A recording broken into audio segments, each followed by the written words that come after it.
what I believe, I think there's this tsunami coming. No one has seen it. The earthquake has been there with AI a couple of years ago, and now everyone's just like, oh, okay, relax. But there is something brewing, as far as I believe, that will overtake these corporates on very, very short notice. Humans won't need to work. Not now, but maybe in 10 years, 15, 20. The idea is that no humans will work anymore.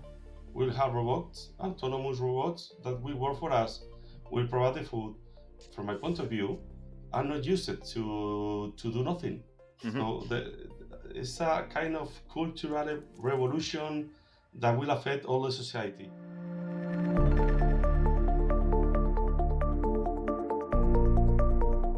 Hello, everyone, and welcome back to AI Master's Voice. I'm your host, Martin Jokub, and today we will dive into the topic what touches all of us, the impact of artificial intelligence on the job market. To explore this, I invited two special guests with diverse perspective, or maybe the same, on the whether AI will create more jobs, transform current jobs, or potentially replaces them, and how AI is already reshaping careers and industries. Two experts who will bring unique perspectives to these discussions are Juan and Timothy, and who we aim to cover different angles to give our listeners a comprehensive understanding on how AI impacts job markets already. First up, we have Juan Pablo Manso Noguerales. If I Noguerales. pronounce it, Noguerales. Yeah, thank you, Juan. And Juan joins us today from Madrid and brings over 2 decades of experience in IT and telecommunications, where he has pioneered numerous of digital transformation initiatives. As CEO of La Sinata Maria Honda and director of digital sections at Radio Libertad, his work has significantly influenced how businesses are integrating and leverages technology. Juan Pablo, it's great to have you here. Could you share with us a journey into the world of AI and how, you know, you ended up here, and tell us more how everything started in your career? Well, first of all, nice to be here, and thank you for having me in this podcast. I will try to expand myself a lot because I want to speak a lot, and a lot. But I try to be short in my introduction in this AI journey. I began to study AI in the 1992. So imagine, and the all the background on the technologies exists since the half of the last century. So AI is not anything new for me, for anybody that are working in the IT industry. The good point is that I was working in all these, now we call it AI, but at the end there are these algorithms. They were extensively used in the big business like telcos with big power machines that can afford all the calculation needed for these AIs have a nice result and be useful for the business. But it was only restricted for big business, for corporations, for telcos, for banking. So I was first being working in this kind of business intelligence or algorithms used for using all the business intelligence at the beginning of the 2000 years. And it was very awful because you cannot do anything after 2 days of calculations. So, of course, for that moment, it was something incredible to work with this technology. The good point is that I have followed all the evolution of the new computers, the new powers, the new methodologies. It's a kind of beginning from scratch, being adding layers and layers and layers and layers that allow you to do more things with this technology and these AIs. Of course, I have to say that they are not real AIs. They are just LLMs. They are statistical algorithms, what we currently know as a ChatGPT or Gemini or Meta or Llama, sorry, or any kind of other any new tool AI. But the point is, I have seen how the jobs evolve using these new technologies around 2 decades. So Mhm. it's very important to let the people learn these new technologies, to let them know how they are used, and to put a little push in adopting these technologies, because now we have the perfect timing for using them. I'm still, I don't want to speak too much, sorry, but I was using these technologies also in my new business in La Chinata Majadahonda. And also, I used to explain how to use it, but from not only from a business point of view, but also from a personal point of view, these new technologies that nowadays are democratized.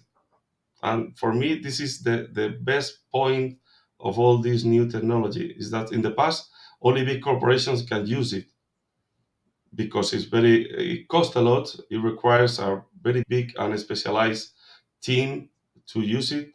And now everybody can use it for free or for 20 bucks. So it's incredible. That for me, that's the best point. But I don't want to extend too much because I know Timothy wants to add something very special. All So right. Thank you. Yeah, thank you, Juan. We will dive deeper into this topic anyway, and really soon. And next is Timothy Verhaeghe, if I pronounce it correctly. A visionary at the front of the AI landscape, Timothy is currently running a research lab called Autonomous, dedicated to build fully autonomous ventures. And it's really amazing. And this is how I met Timothy when he was presenting how he built companies what basically 95 or even more percent are run by AI or the tools automatically. And his work is pivotal in shaping how businesses harness AI to innovate and evolve. Timothy, welcome to AI Master's Voice. And we're eager to hear your story, how you pioneered your work at Autonomous.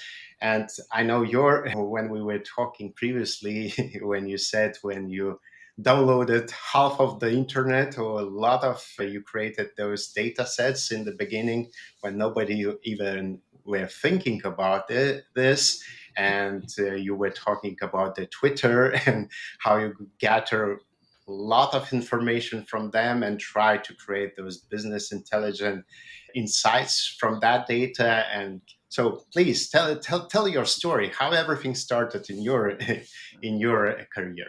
Yeah. First of all, thank you as from my side as well for having me. So I wasn't born when Juan started studying or working in the AI. So I will bring some very new insights. I assume I haven't had this long education or this long research. For me, everything started when I was 16, 17 years old, when I learned myself coding, or at least some levels more into not anymore the beginner courses, let's say. And so my biggest passion has always been big data. The ease of, even back then, I know there were only a few that really were working on this kind of data mining techniques and getting as much data as possible without being affiliated to a big corporate. But I remember that it was hard, but it was possible as just a student downloading gigabytes or even terabytes of data and doing or writing some advanced algorithms on that, which is now better known as AI or machine learning.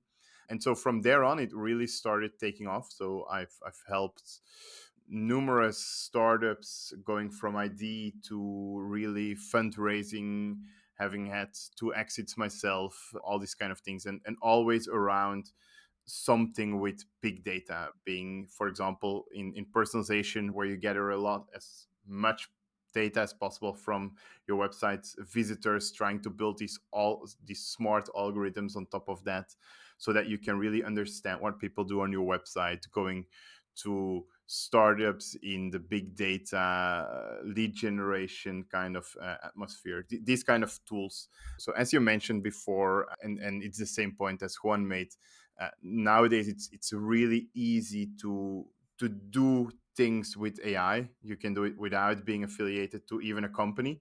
And so, for example, one of the projects that I mentioned quite often is the Common Crawl project. You can download the entire internet on your own desktop in theory, because your desktop or your laptop cannot handle this amount of data. But if you have some huge amount of hard drives and you have a very good fiber cable, you can download parts. You can download parts of Instagram, of newspapers. You can download all newspapers almost all of them, and just go to the Common Crawl project, fill in some commands, and there you Uh, have the data on your computer. and by the way, you mentioned some size of that. How much space you should have to download that? I, I remember that one day I called my internet company. So it's like, hey, I want to download, I think it's 16 petabytes, and I want to do something with it. And they said, like, yeah, guy, it's not possible. You will burn through the fiber cables, if, or it will take you tens of years to download this. And this is funny because OpenAI, it's more or less what they did. They literally downloaded this data set. It's well known that they trained on several data sets, but one of those data sets, and I think it's one of the 5 or 6 data sets that they used, it's this data set. So it's, I personally probably hadn't had enough money to train a large language model, but to make it extremely simplified, the vocabulary or those text suggestions that you get when writing a text message or on WhatsApp from your keyboard, it's more or less, and it is extremely simplified, but it's more or less how ChatGPT works. But the only difference is your mobile trains on some of the texts that you have been typing, while OpenAI trained it on these 16 petabytes. That's a big difference. Yeah, and can you tell me more about the autonomous, what it is, and how that idea born? Yes, yes. So over the past, I think, 10 years that I'm in tech, I've helped over 35 startups, really going from ideation to being a fully profitable company, either as an investor or as a co-founder or technical advisor, or in some instances as a very small investor. And while doing this, we saw, like, hey, we believe there's this kind of a pattern in building companies. And so when I sold my last company 4 years ago, it, we said, like, okay, what are we going to do next? And so one of our engineers and data scientists, he said, like, let's just go lay on the beach and do nothing. And with that money, we calculated it, we could do that maybe 2 3 years. And then someone else said, like, hey, but why don't you build AI that can build the AI? Or why don't you automate or build something that can automate those automations? And so it started like a joke a couple of years ago, like, okay, can we do it? And then we wrote it on a whiteboard, and we said, like, okay, let's start working on these 2 weeks. And so you discover quite a lot, and you see, like, hey, but this is possible. And those assumptions that marketing is more or less event based, which means, Mhm. like, if you gather massive amounts of data on marketing, and that's, for example, the Twitter thing that you mentioned. When I was very very young, I downloaded via multiple APIs from Twitter. I downloaded millions, hundreds of millions of tweets, and I tried. It was a very very basic algorithm, but it could predict, with not a big accuracy, but it could predict, if you type this tweet from this profile on this timing, we estimate that you will have this amount of this amount of likes. And so we applied all those learnings and all those insights on marketing, on development, and so on. And we came to the conclusion that a company can be automated for 95%. So yeah, that's what our team of experienced tech entrepreneurs is now doing. And it's a lot of experimentation. All right, and you said you already built two companies or more who are running almost It's autonomously. in AI, the big trade. It's always a big trade-off between exploration and exploitation, which Okay. means, like, okay, are we going to gather more data, train the system, makes them better, which is the exploration. Like, okay, let's explore, and then at certain moment in time, it says, like, okay, this needs to make money. The money, we're out of money. We have to make money with what we've built, and that's the exploitation phase. And so we're still in between of the exploration slash exploitation phase, where still 80-90% is focused on the exploration, which means that we kill more companies, or at least we kill 95 or 98% of all the companies that we've built. So because we can, the cost of building and launching a company is so cheap, and it's all done automatically, that overnight we can build some successful companies. And if they do not reach the goals that we've set to reach overnight, then we just said like, okay, this is not worth anymore our time. Even them making money, we just said like, okay, let's kill them, because it's not worth it at the moment. And so we still have two companies that we says like, okay, they really crossed our expectations, and they're making more money than we had expected before. So we kept them in the air, but yeah, we don't want to lose focus. So we, most of the time, we experiment, we build something, and we kill it after a couple of days. For me, it sounds really, I don't know how you hear it, Juan, but like running companies in a days and testing are they working or not, and then killing them, and then running the new, like an experiment with the ads in the marketing. So it sounds really interesting concept for me, Hmm. and it's really So innovative. so last spring I gave a talk on the next web conference to how you can launch a company in 20 minutes. So that's the time frame that we're talking about, and even it can go even way faster as that. You And mean launch, not only launch jurisdiction in legal terms, but launch company into the market and start getting some revenue. it, That's it's even more the second part. It's like building the website, building the product, putting that product into the market, doing launching some cold emailing campaign, and setting up the advertising, for example. The first part okay. that you mentioned, the legal of things, that's still one of the biggest challenges for us, because, for Okay. example, in Europe, and especially in Belgium, it takes days, at least weeks, to launch a company, because there is no kind of automation. It doesn't exist. You have to go physically to a notary. And this is one of the things that I personally feel very sad about, because also we had elections 2 months ago, and no one talked about AI or whatsoever regarding automation. And so in the very near future, I don't see anything changing there, which forces us to go and look to other countries that offer these kind of things. And then you have, for example, the Stripe Atlas creating a Delaware incorporate, and that's fully digital. So fully digital means you can fully automate that. But yeah, we are looking into creating American companies rather than European companies, just because in Europe, the European Union and this local or the government, they're not they're not ready for it. And that's one of the challenges that we face, and that you will probably hear a lot during this session, that there's a lot possible, but society and governments aren't ready for this. Just to add something interesting, in Spain is much more difficult than in Belgium. To create More a Even difficult. company, yes, much more difficult. So paperwork, bureaucracy is Yes. Yeah. when we're talking about, AI will change the jobs and etc., it means we still have our governments, our rules, how all the society is working. And this is really interesting to now start diving deeper into the topic why we are here today. Let's see how the future looks. So, Juan, you expressed what AI could automate many positions, but also create new opportunities. Can you expand a little bit on this and tell me, how you see, especially in the tech world and telecommunication world, how AI can do that? this question has also been answered by Timothy. Is automating everything, everything. Just to automate a web creation, a product creation, a marketing campaign. But in telcos or in banking or even in other more traditional business, all these repetitive tasks need to be automated to let the employees do more creativity or more strategy work. This is something that current executives or current business doesn't want to allow, is that the people automatize things, because there is a lot of people doing paperwork and they are earning a lot of money just for stamping some papers. So that's the clue.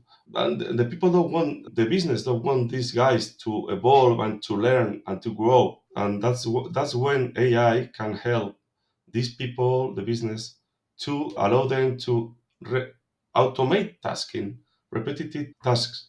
For me, is the key point. But you need to let the people take a breath, learn, and focus on create or automatize these tasks.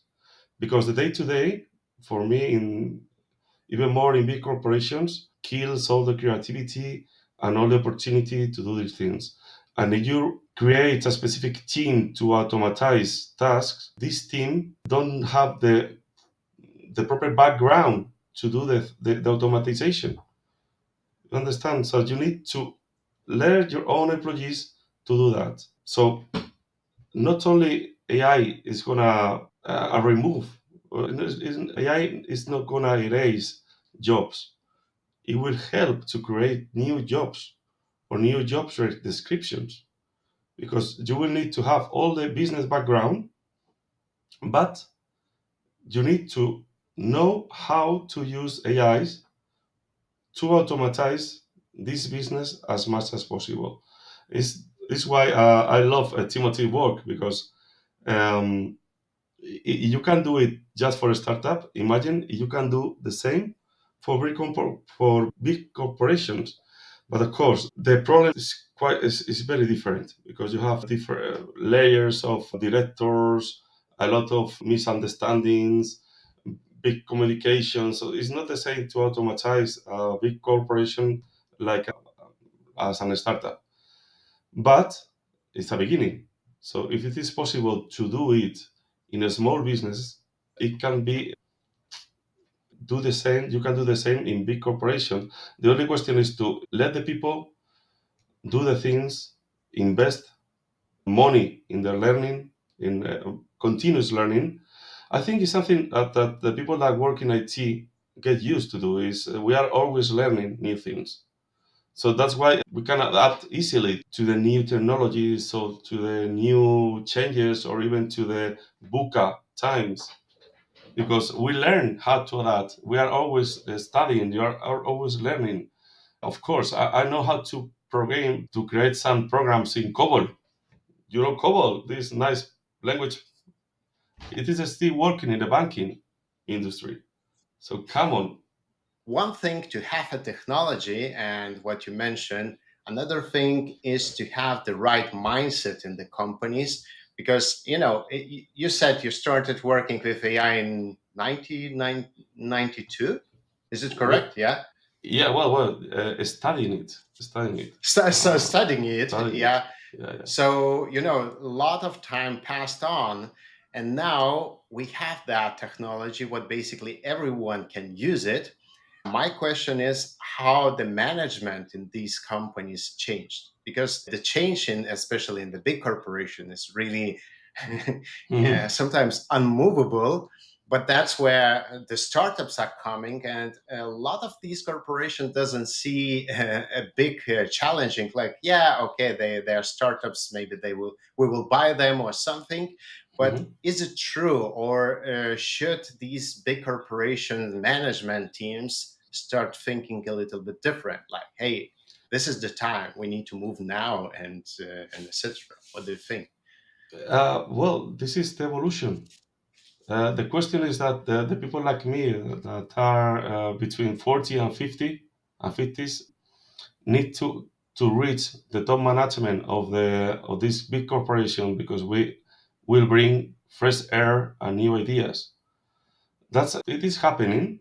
I will tell you some small history about my one of my previous business. I was working in Pernod Ricard for 12 years. So, and I was the director of operational department that managed all the corporate applications.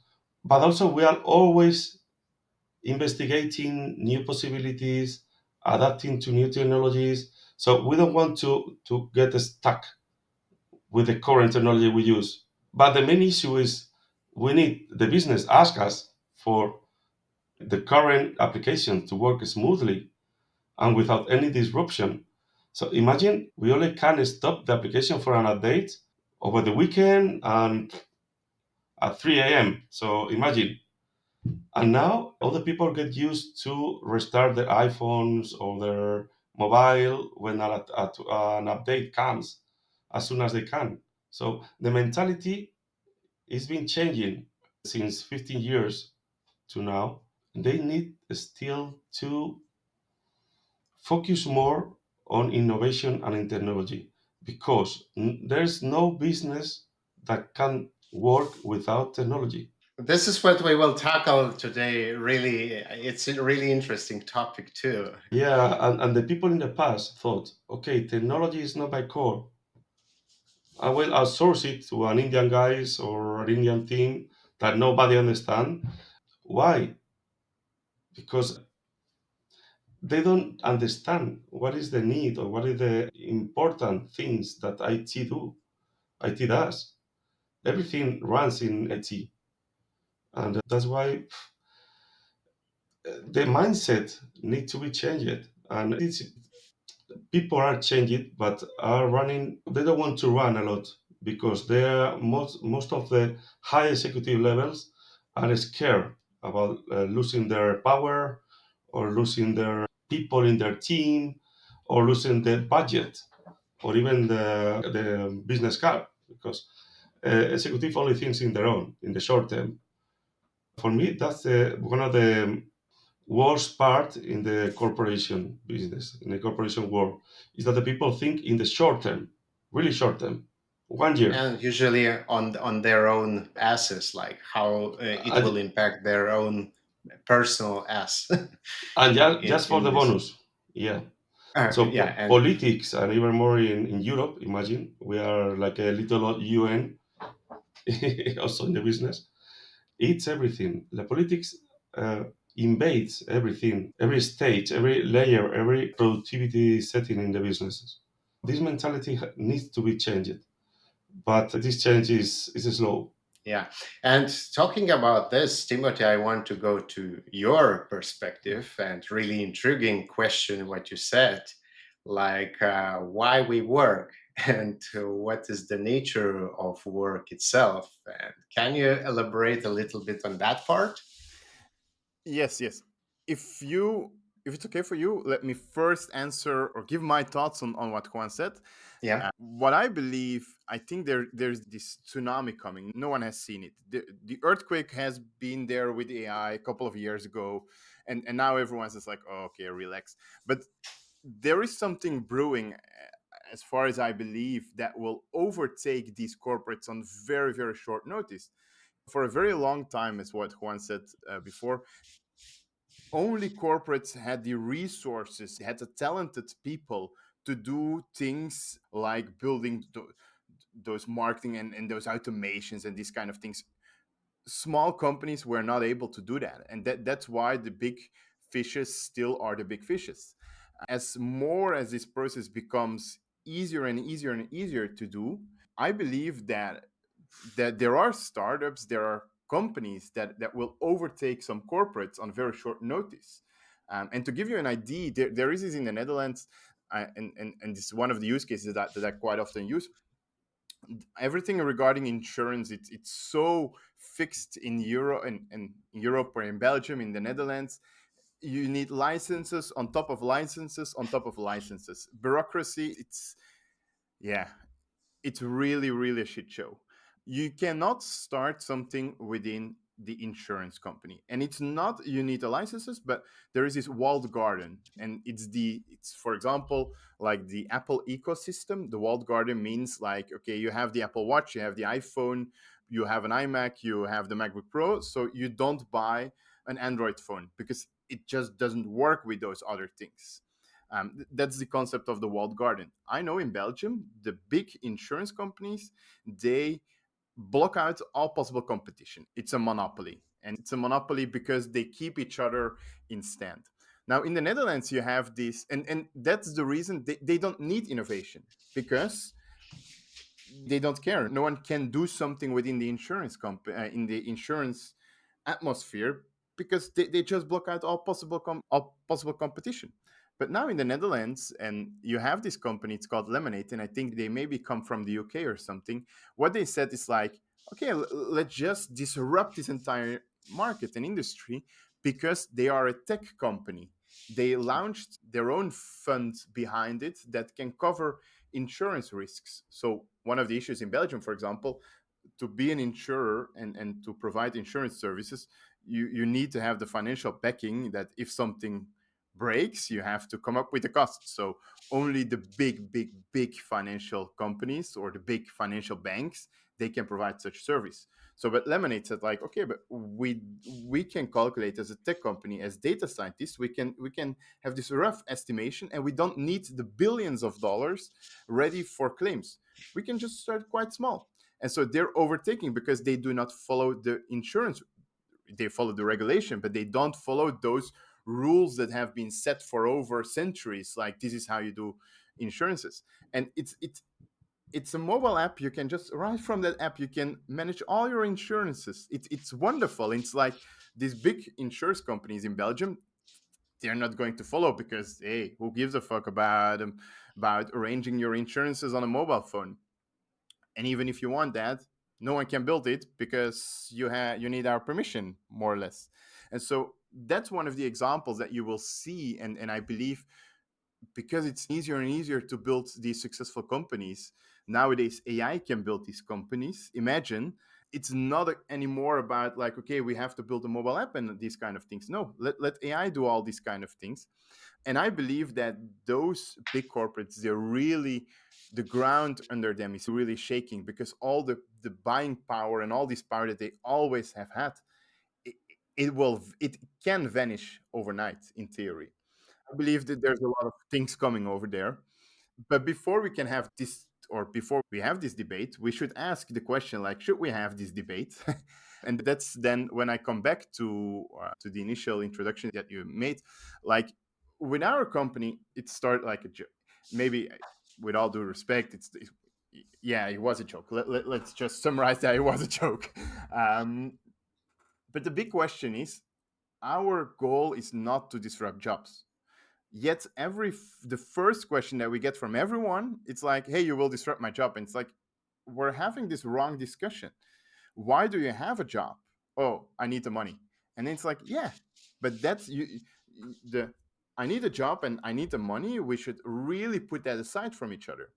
And I believe that it's kind of ridiculous if you calculate the mathematical chances that life exists, that humanity exists. It's so small. It's really, I think it's a billion zeros behind the comma, that we as human species exists.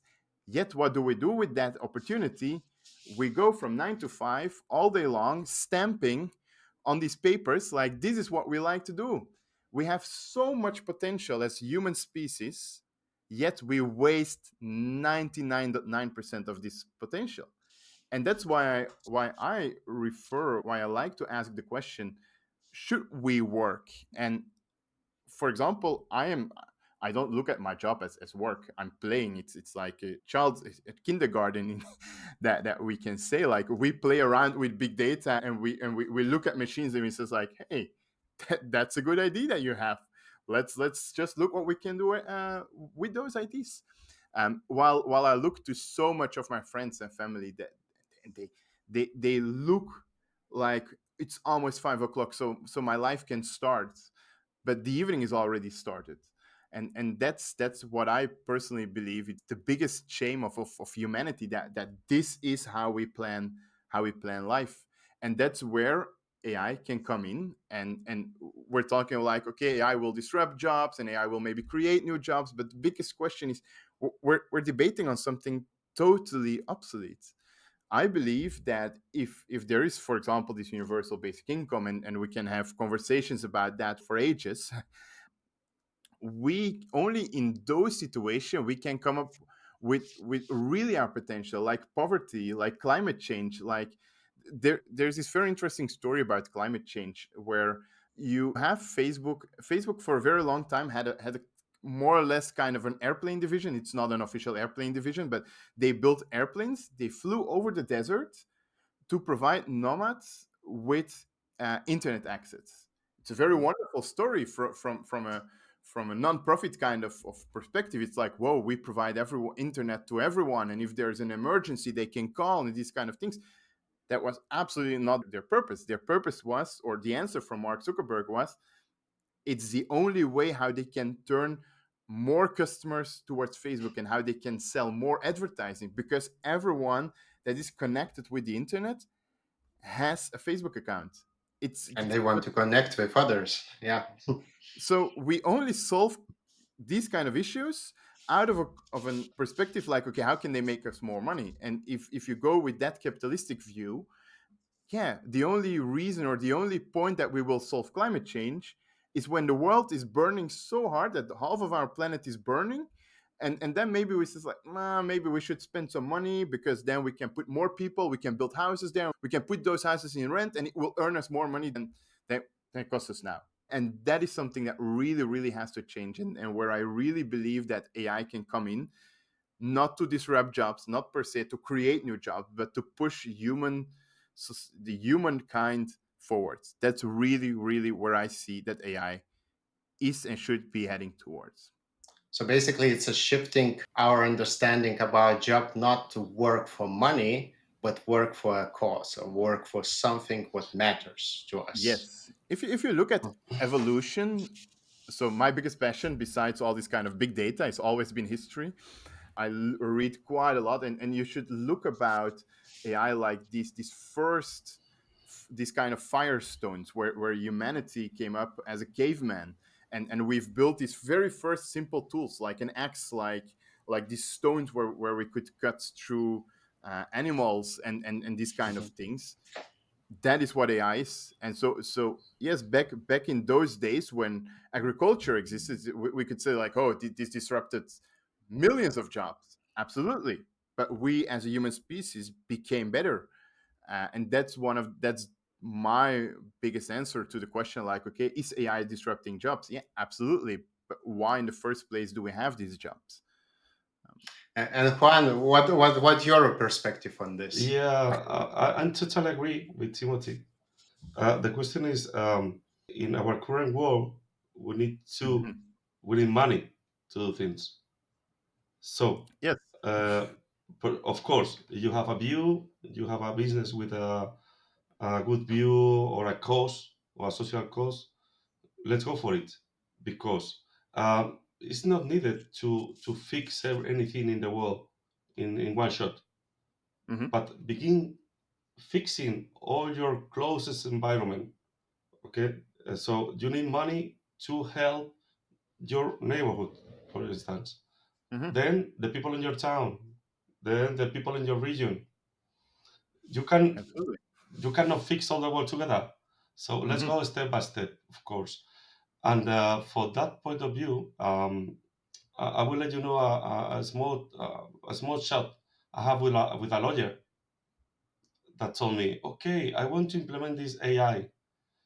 And important things, I want to remark what you said before.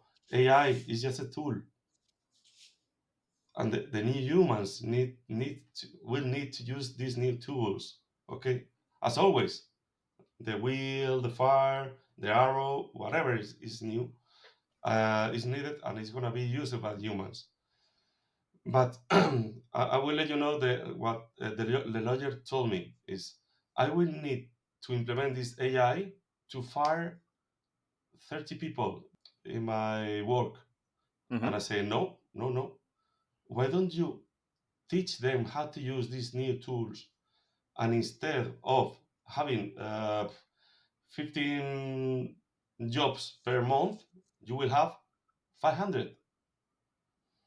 This Hmm. way, you will earn much more money. You will have the people updated and happy because they are not going to be fired because the new tool.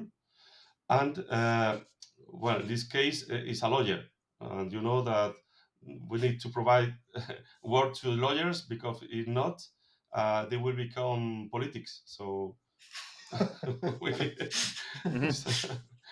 but the question is, you will with these AI tools, your business will earn much more money without firing people. even though you will need more people, because the idea is to grow your business, to earn more money. And of course, if you have a social cause, or you want to help to the entire world, you will need resources to do that. Hmm. So for me, totally agree with you. Humans won't need to work, but these new technologies, not now, but maybe in 10 years, 15, 20, the idea is that no humans will work anymore. We'll have robots, autonomous robots that will work for us, will provide the food. For me, it's a kind of dystopic future, because Hmm. the humans can, from my point of view, are not used to do nothing. Hmm. So it's a kind of cultural revolution that will affect all the society. And the bad point is that not all the countries are at the same level of evolution. Hmm. So we cannot say, okay, in Europe, yes, we are happy. Ooh. But Chinese people is another kind of people, and Indians, and all the African guys. So Hmm. for me, the future will be that. But of course, we will need to assure that the humans can do interesting things, because if not, we will die.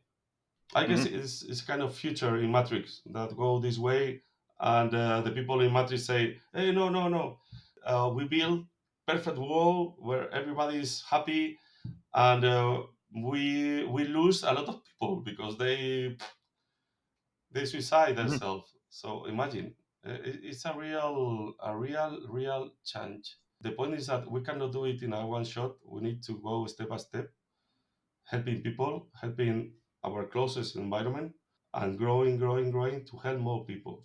I think is the way. But totally agree with you. And I want to mention one thing because I think it's really related. Like Sam Altman invested in the WorldCoin, and last year it was in Spain. I'm not sure. Did you have an account on the WorldCoin ecosystem and you sold out your your biometrics to the I, OpenAI? It's not I mean, for OpenAI my thing, project. It's more I didn't have a credit card in my phone since 2 years ago. So because okay. I also I was a kind of hacker in my past life, and I still play sometimes. So Timothy, did you know that project? Yeah, yeah, yeah, yeah. yeah. I know the project, and very recently, I think a couple of days ago, the first research from the first results from their research also came out. So Sam Altman has Oh, invested in the universal basic income and all this kind yeah. of, and so it's the open, no, it's the open project or something like that. But if you Google it, you find it quite easy. And he provides the funds to really look into what people will do with that. And what I personally believe, I totally agree that we cannot change this overnight. But what I find maybe the most important metric is that according to the Happiness Project, Mhm. 70% of the people do not like their job. They even more or less hate their job. And that is when I have a company with 100 people, knowing that 70% more or less hate their job, it's not that I want to tell him like, hey, I know you hate your job, so this part of your job is now automated. You can do this other unlikely, boring thing that you also not like. And that is again for me personally. If you look back at history, not everyone was a hunter. You had these many different roles in the group, where only a few percentage, only a few persons were those hunters, and all the rest had society, more jobs within society. And that is what I now see in the world that I grew up with, all those social media and all those digital kind of things. People are not connected anymore. You don't speak with each other. You, especially in during COVID, it was very funny. One of my employees, he lived really the building next door. I couldn't meet him, so we were really sending text messages to the guy. I could see him from my window, but no, we there was no social interaction at all. Everything was digital. And what I personally think it's so sad is that, for example, back going to the elections that we had 2 months ago, No political party was talking about what we could do with AI and with automation. Everyone was talking like, okay, we have unemployment, we face extremely financial issues within the upcoming years, because Juan, you will probably within 20 years or 30 years, you will be retired, while my brightest I I have no idea, but it's an assumption. While my brightest years will be there, but if I calculate that, I will not.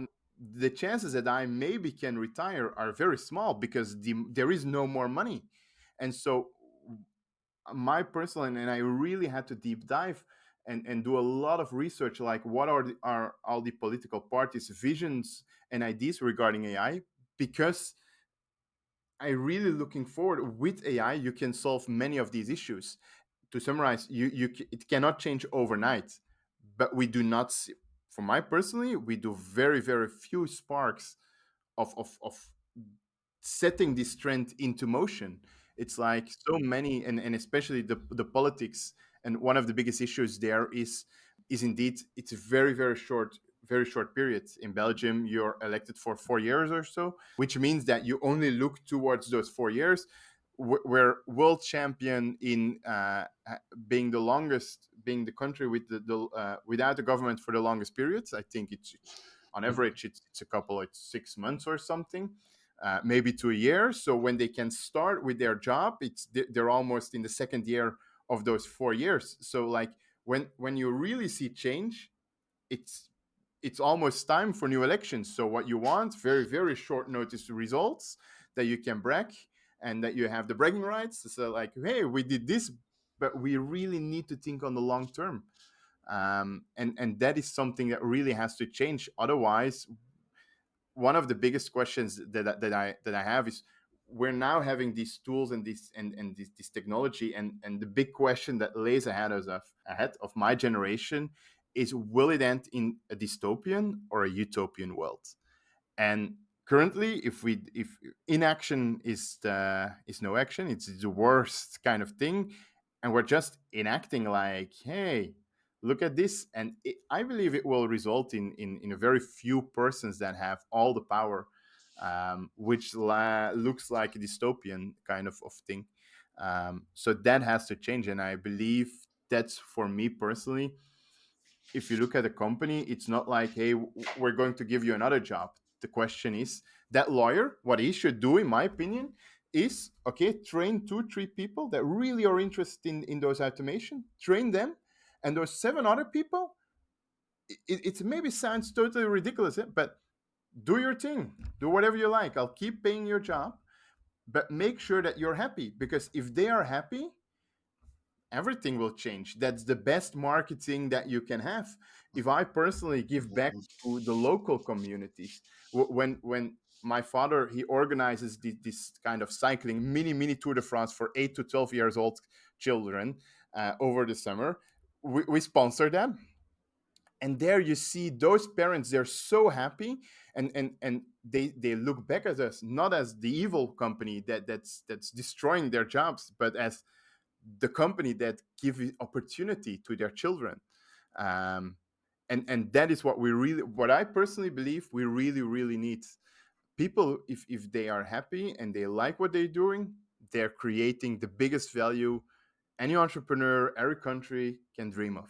So yeah, and that's why I'm very happy that we just had these Olympics, because you see on the Olympics a country that is so divided. For example, Belgium, we speak Dutch in the north, we speak French in the south. There is this huge kind of competition. There is the politics that say that we spent billions of euros from Flanders to the Wallonie people, and we have to stop this and we have to separate. But then someone from Wallonie becomes an Olympic champion, and we're one country. Everyone's talking like, yeah, we belong together. It's like, guys, this is so strange what you're saying, and I believe that that's a discussion that we should have around AI and what it can do.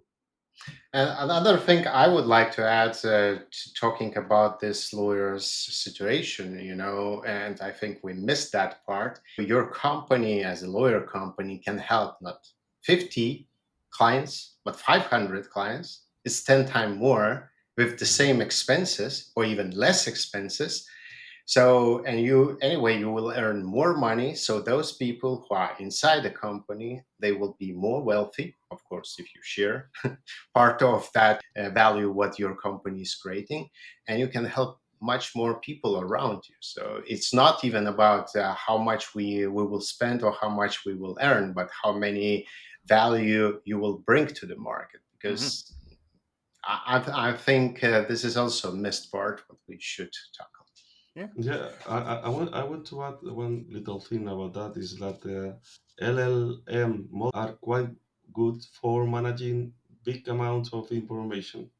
So all these jobs that are based on managing huge amounts of information are the good candidates for using this AI, but for making the lives better for the for employees that have to do the work manually.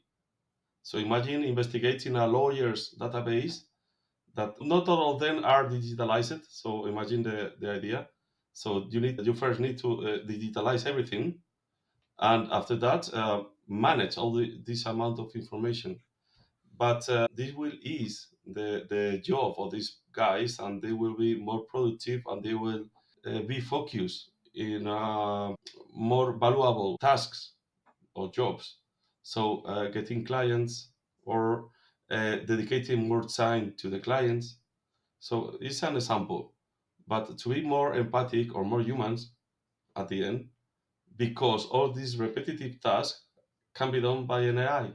It's a question of putting all the new tools every job as possible. Of course, even in Spain, we depend a lot of the tourism.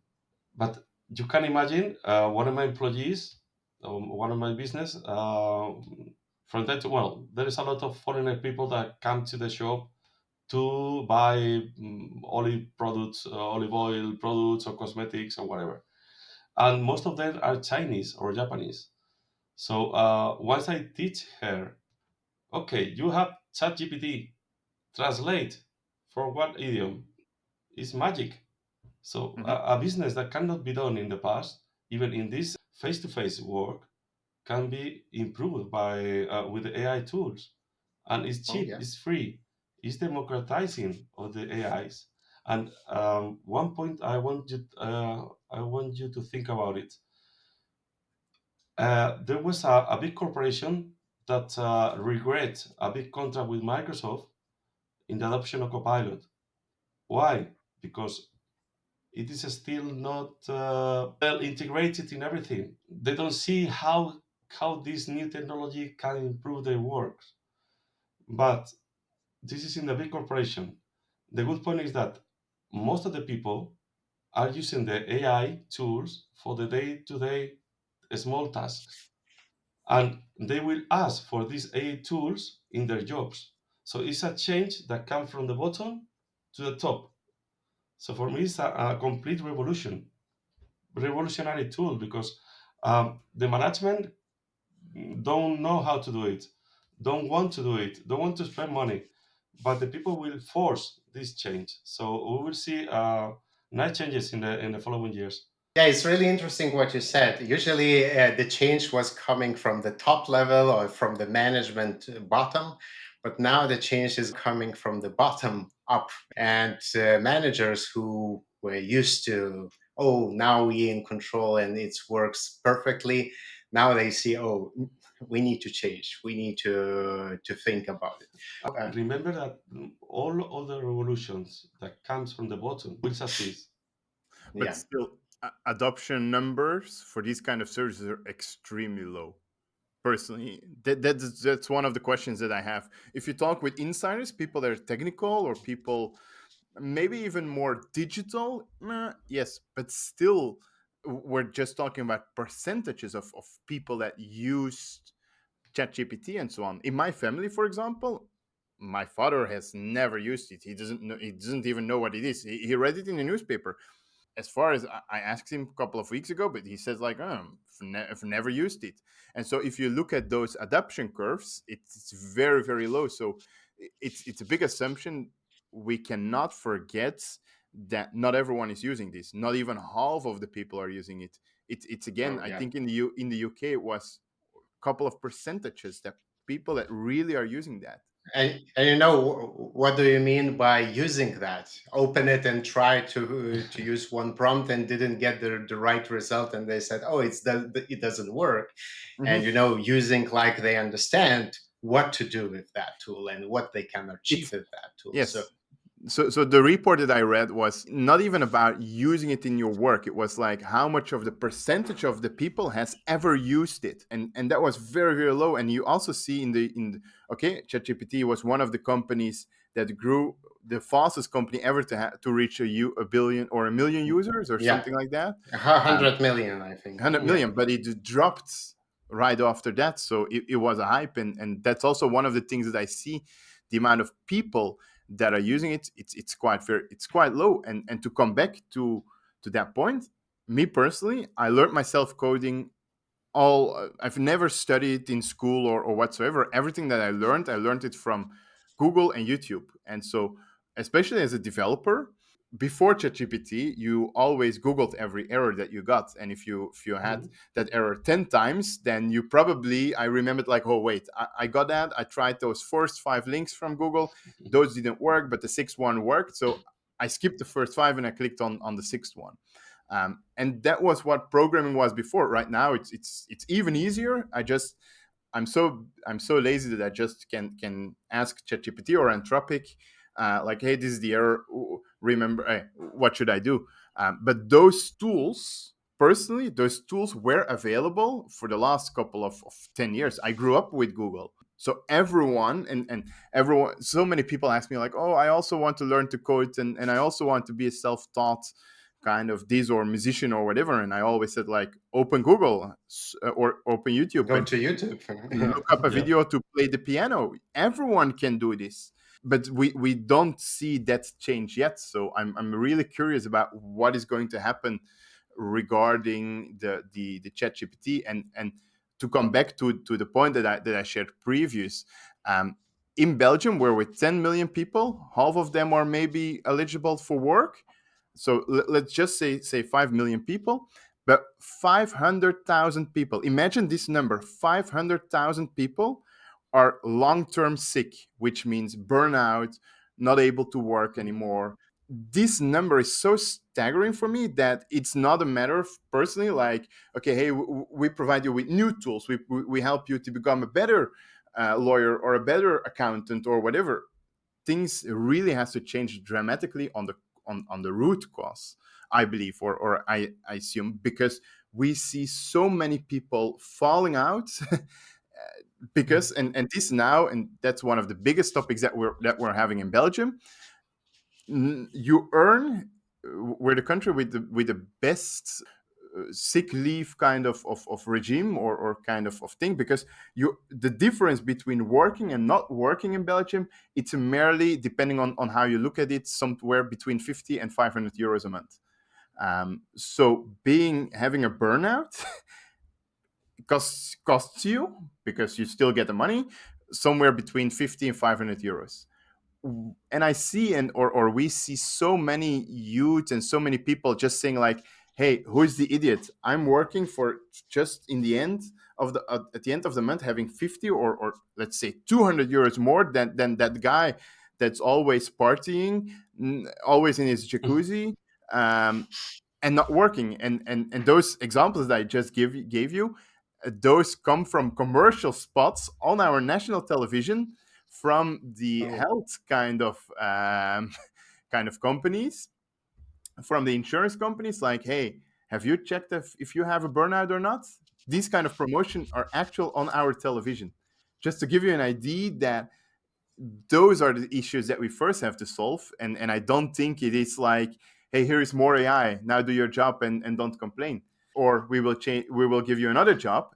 And so sorry that I talk this much, but one of the lessons that we've learned, because our company goes so fast, we trained 10 people, students, just as an experiment, to work with our software, because I definitely agree that we will need supervision to manage those tools. AI can do quite well, and in 90% or 80, 90%, we like the results, but in 10% it's total garbage. So we want to flag that out.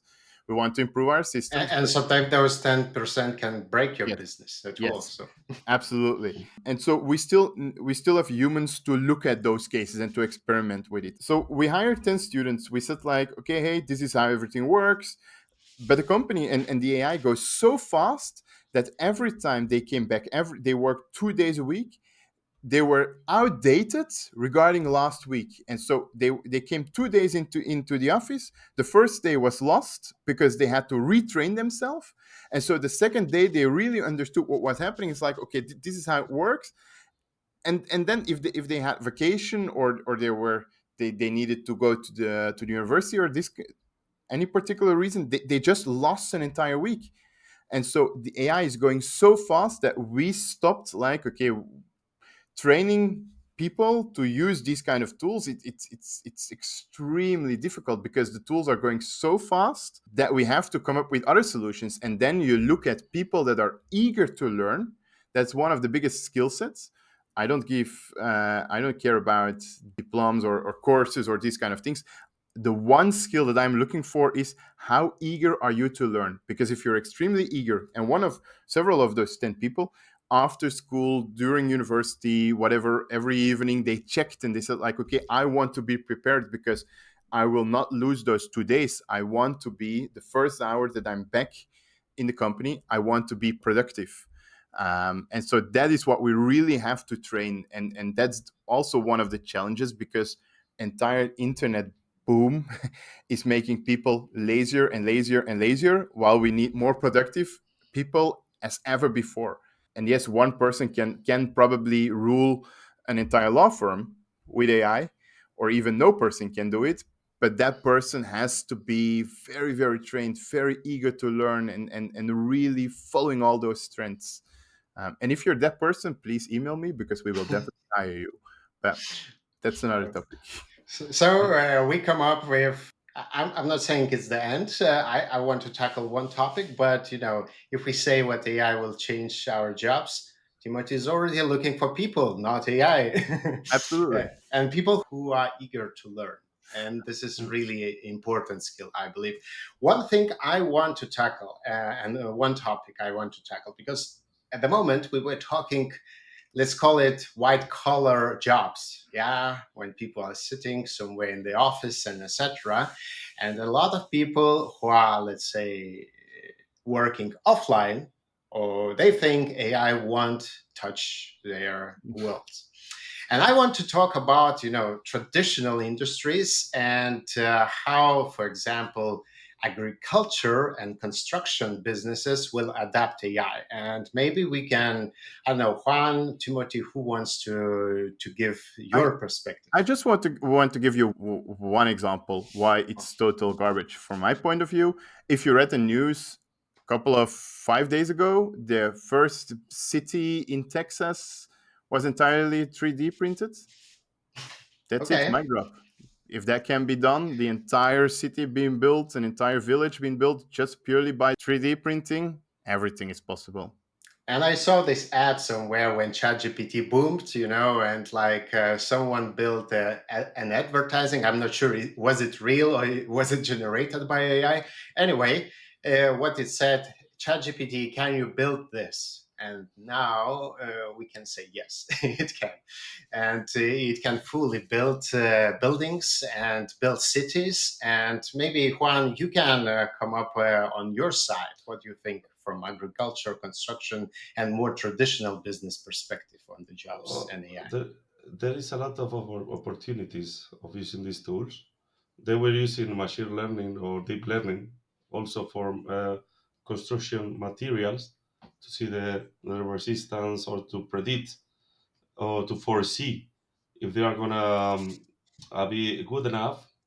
So all these kind of technologies are already in use in construction. For sure, not all the only the big ones. Okay, the smaller ones thinks or believes what the big fish says, but they are already using, and they will keep on using these technologies, because it's very important for to plan a building or to plan a full neighborhood of buildings or a bridge or whatever is going to be used for a long for many years. So you need to foresee these errors in materials or in airports or where. Do you remember the case in Paris in the airport that crashed one of the sites? I remember it No. was it was a fail in the construction materials, so they don't use these technologies, I guess. So it will be unforgivable, basically, not to use those technologies in these Yeah, businesses. in construction is essential. Okay, at least if you are a big one. In agricultural, I think more of the same because there are 2 points. I have some friends in the Gaia Hub, and I guess you know that is the European data space. It's been created at European level, and they try to create a common European cloud and to use common data sets to sell data or to interchange data between different business. So one of my friends of the Gaia Hub told me that there is a co-man, a man that grow cows in France that sell all of the data about the status of the cows, the whatever they have, it sells to the big factories, and it's earning money because of that. Just selling data of whatever you have, because data is gold right now, and more or less in any business. So if you are, you can use these technologies to collect or to harvest your own data and then uh, put it in the common data sets that are compliance with the common hub or the common club. You can sell data and you can earn money. Also, you can buy that data to see what is the imagine the selling foresee or the following months. So okay, I will need to increase my production of milk in October because there are some local parties or special parties that make the people drink more milk. So for me, this is very important to try to foresee the demand. So these tools I start to totally make get sense. it. Yeah, I totally get it. But we are talking more about, again, using the data in agriculture. But even, and some farmers will say, yeah, that's great, but I'm not data science. I don't care about this. I will drive my tractor or whatever and do my job. And when we start talking about, for example, autonomous vehicles, and maybe in the future you don't need to sit in your tractor will do all the job from the morning, will charge on its own, do all the crops, and prepare everything for you, and maybe many of these robots will work. And I think last week we saw figure 2 autonomous robot. I don't remember which company released that, and Tesla is working on Optimus Bot. Fourth generation will come, I believe, really soon. And next year they planning to have, or even this year, I'm not sure. Sorry if I mismatched information, but they plan to have thousands of robots already working in their factories and doing the physical work what basically people were doing. So what it takes to make that robot to do the agriculture job or construction job, or even, I don't know, physical, any job in our world, it's just a software, it's a data set, Mhm. it's a training what we are missing, and it's coming to Mhm. any sector. The question is how we are ready for this, and I believe the winners will be those who can harness that technology, the people who are already training and trying, as Timothy said, eager to learn about these technologies and try to implement it in their current work. Anything else you would like to add to this topic, Yeah, guys? I would like to add that I know one of the biggest strawberries manufacturers. It's 30 kilometers from Antwerp. It's entirely automated. They recognize the strawberry. It's peeled. It's taken from the plant. That's purely robotics. I don't think there are any humans involved anymore.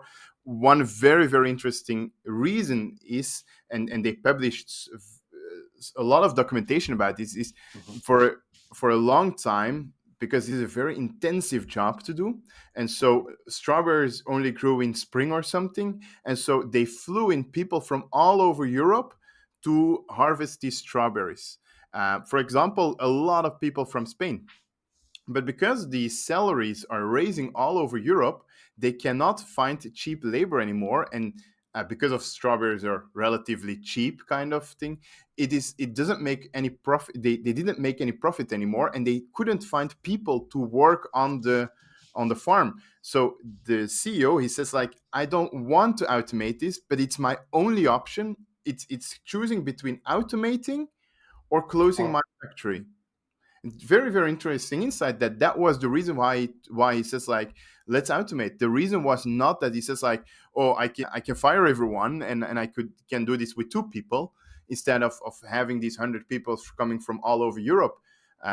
He says the cost is more or less the same now, but he just did that because he couldn't find any people anymore. And that is for me to come to that conclusion. With autonomous, we now focus on digital products just because it is the easiest and it's the most cheap thing to do. The more we say that we do not do any offline thing, the more people that send us emails, that send us articles regarding robotics that can do all these kind of things. So I'm 100% convinced that all those jobs also can be automated, either because we need to, because we can't find the people anymore. We haven't talked about the war of talent here during this session. But we as autonomous, we just says, like, it's not the lowest hanging fruit. It yeah. can, it's easy, it will be done, but not by us in the upcoming 1 to 2 years, because there's so much more money to earn digitally at the moment than to do it physically kind of things. So that's more or less my conclusion or summary on that topic. But it will be done, definitely. Juan, any final thoughts? It also happened in Spain. There is no people to harvest fruit or whatever, and even more in unqualified jobs because the people Mhm. don't want to do the job. Definitely. Yeah, but that job needs to be done. So this is the only option to how it can be done, automated Yes. and with machine learning put into the hands of machines.